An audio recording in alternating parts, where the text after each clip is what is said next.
안녕하세요. 본 프로젝트 최일선입니다. 이번 과정은 악성 코드 분석을 위한 네트워크 트래픽 분석을 함께 공부해내는 시간을 갖도록 하겠습니다. 그래서 이 목차를 먼저 말씀을 드리면서 이 전체적인 맥락을 좀 말씀을 드리면, 일단 처음에는 이 학습 대상자가 사실상 그 네트워크 초급자부터 좀 중급자까지 좀 보실 수 있도록 처음에는 이제 그 네트워크 기초에 관련된 부분들을 좀 위주로 넣었습니다. 그래서 일단은 우리가 이 네트워크 트래픽 분석과 악성 코드를 어떻게 연결할 수 있는지를 좀 이야기를 살펴보고, 네트워크 기초를 살펴보면서 이제 완전 초보자도 좀 접근하기 쉽도록 그렇게 내용을 좀 구성을 했고요. 이 네트워크 기초에 관련된 내용들은 사실상 네트워크 이제 개론 같은 것들이 있잖아요. 그런 개론들에서도 좀 실질적으로 필요한 것들만 제가 추출해서 좀 요약을 해놨고요. 그리고 이제 실질 이제 이런 네트워크를 기반으로 공부한 것들을 실제로 패킷으로 왔다 갔다 하는 그런 패킷들로 우리가 분석을 해볼 수 있도록 그렇게 준비를 해놨습니다. 그래서 와이어샤크로 이런 것들도 좀 분석을 해보고, 이렇게 이제 기초가 어느 정도 단락이 지어졌다면, 이제 뒤에 이제 머레어 트래픽 분석을 위해서 여러 가지 이제 도구들이 있어요. 그 도구들을 사용하면 굉장히 편하기 때문에 그 도구에 대한 튜토리얼들을 좀 살펴보고요. 그리고 이제 연습 샘플들을 한번 분석을 해보겠습니다. 연습 샘플이긴 하지만은 굉장히 실전에 가깝고요. 실제 악성 코드를 사용했기 때문에, 그래서 이런 것들을 사용해서 분석 도구에 대한 그런 이제 대략적인 사용법, 그런 감을 좀 익히고, 그리고 이제 여섯 번째 자바스크립트 난독화가 갑자기 들어갔는데, 이게 사실 웹상에서 보통 클라이언트 사이드 쪽에서 이제 사용되는 그런 언어인데, 이거는 갑자기 왜 들어갔냐라고 이제 보통 생각하실 수도 있어요. 물론 이제 많이 알려지긴 했지만, 뭐 DBD 같은 그런 일종의 이제 그런 공격들이 이런 자바스크립트 난독화와 함께 공격이 되는 경우가 있습니다. 그리고 오늘날 이제 가장 많이 흔하게 네트워크 트래픽을 타고 그런 이제 통신이 이동하는 경우는 보통 HTTP 이제 웹을 통해서 보통 이렇게 악성 코드가 전달이 되기 때문에, 이 웹사이트 쪽에서 이제 나오는 자바스크립트도 반드시 공부를 해야 합니다. 그래야 이제 뒤쪽에 이런 사례들을 분석할 때 굉장히 편하게 좀 진행할 수가 있을 것 같아요.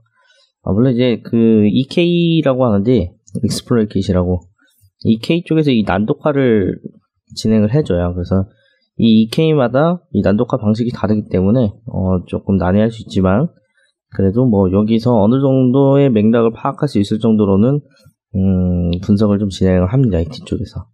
그래서 실제 사례들을 들어가면서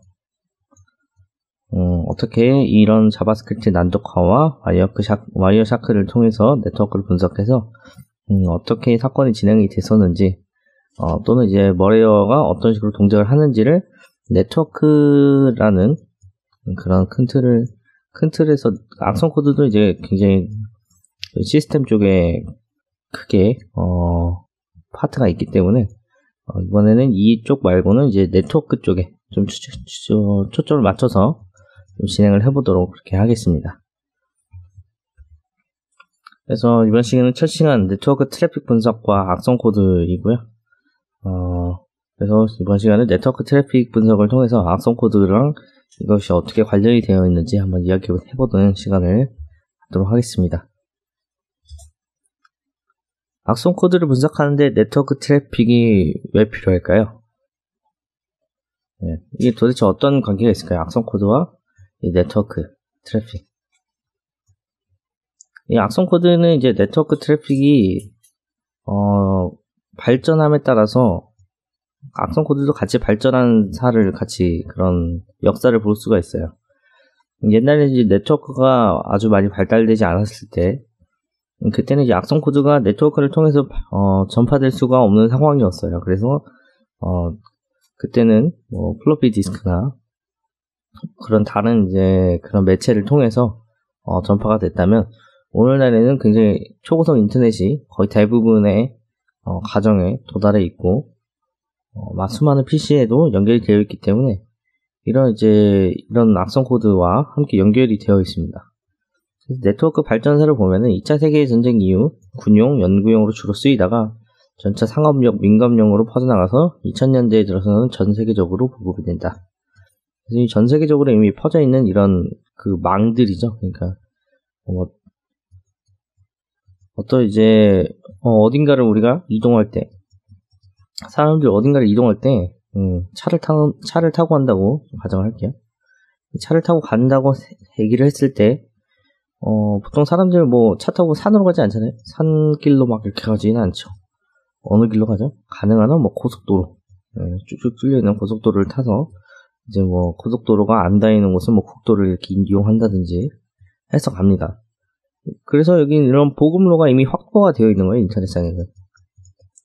인터넷상에는 이런 수많은 보급로, 각 가정에 도달할 수 있는, 각 회사, 각 기업, 각 국가에 도달할 수 있는 인터넷이 이미 활성화되어 있기 때문에 이런 보급로를 통해서 수많은 악성 코드들이 많이 왔다리 갔다리 한다는 얘기죠. 그래서 현재 한국이 인터넷 보급률이나 이제 속도면에서 최고의 자리를 차지를 하고 있는데, 어쨌든 한국이 그만큼 위험한, 어떻게 보면은 이게 항상 이렇게 기술과 그런 안정성에 대해서 항상 얘기를 하잖아요. 기술이 좋아지면은 안정성이 떨어진다.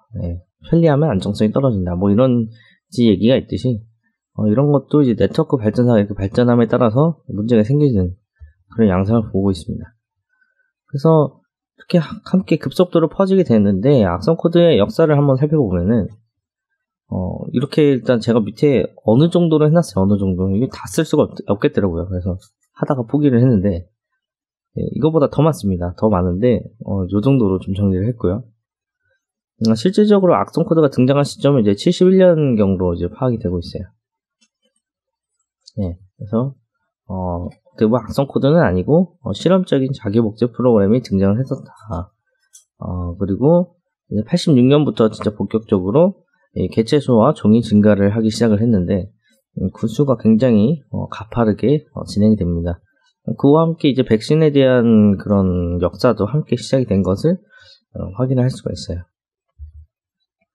어베스트의 이제 자료와 한국인터넷진흥원의 자료를 따르면은 이제 이런 통계 자료가 있죠. 그래서 악성 코드 출현 개수와 새로운 종의 출현이 급격히 증가했다. 이 토탈 머레어예요. 총 머레어 개수는 이게 n승으로 n으로 가는 게 아니고 n의 제곱승 이런 식으로 이제 가는 거죠. 가파르게 증가하는 걸 볼 수가 있어요. 그리고 새로운 종의 출현, 이건 이제 중복된 것도 이제 하는 거고 얘기하는 거고, 새로운 종의 출현은 조금 약간 수그러드는 편인데, 왜냐면 이제 악성 코드의 종류가 이제 거기서 거기인 편이라 새로운 종의 출현이 좀 증가는 하긴 했지만 살짝 주춤한 편입니다. 자, 인터넷과 유사하게 이제 증가하는 추세를 보이고 있는데, 인터넷에 대한 한번 추세를 한번 볼게요. 인터넷에 대한 추세를 보면은 1996년부터 2009년까지의 자료가 나와 있는데, 자, 좀 어마어마하죠. 거의 한 몇 년세죠? 한 12년, 13년 사이에 한 7호, 35, 7배가 뛰었어요. 7배. 웬만한 곳에서든 거의 다 이제 이 정체기가 이제 보이는데, 정체기를 외우냐? 이미 다 보급이 된 거예요. 더 이상 들어갈 데가 없다 라고 파악을 해야겠죠. 우리 인구가 4,500만, 5천만 이런데, 이거 보면은 거의 3,500만이 가까이 사용하고 있으니까 거의 대부분의 가정집에서는 사용을 하고 있다라고 볼 수가 있죠. 보급 속도보다 이제 몇 년이 늦고 악성 코드 수도 꾸준히 증가하는 점에 따라 다르다. 그래서 일단 보급로가 확보가 된 다음에 이제 악성 코드가 꾸준히 증가하고 있다, 이런 얘기고요. 인터넷이라는 인프라가 구축된 이후 이를 통해 악성 코드는 급속도로 지금 현재 전파가 많이 되고 있습니다. 악성 코드는 이제 대부분 네트워크 트래픽을 타고 이동합니다. 악성 코드가 어떻게 인터넷을 타고 나갈 수 있었는지를 이거는 이제 좀 다음 시간에 몇 가지 사례를 통해서 좀 이야기해 보도록 그렇게 하겠습니다. 잠깐 잘랐다가 진행하겠습니다.